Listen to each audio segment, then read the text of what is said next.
Malipayon nga adlaw sa inyo tanan mga kauturan, kag welcome sa aton nga Lenten special episode nga ginadulong sa inyo sang Catholic Faith Defenders of the Diocese of Bacolod.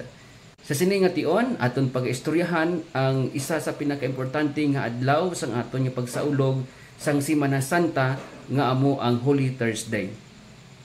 Ang Holy Thursday gintawag man naton nga Monday Thursday tungod kay ini naghalin sa Latin phrase nga mandatum nga kun sayuron commandment.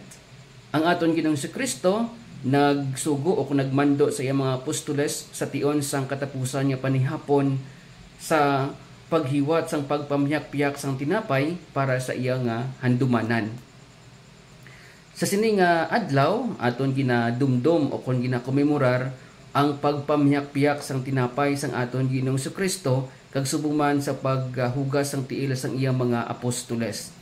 Gani sa sini nga adlaw aton masaksihan ang aton mga kaparian nga nagahiwat sang seremonya sang paghugas sang mga tiil sang mga apostoles kag subuman sa seremonya sang katapusan nga panihapon sa alas 6 sang Holy Thursday.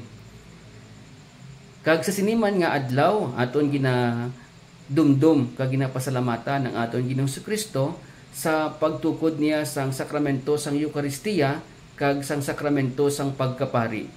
Ang Eucharistia kag ang pagkapari mga kauturan hindi naton masiparar tungod kay ang pagkapari is on the service of the Eucharist kag ang Eucharistia mangin walay kabilinggan kon ini hindi tungod sa ministeryo sang pagkapari.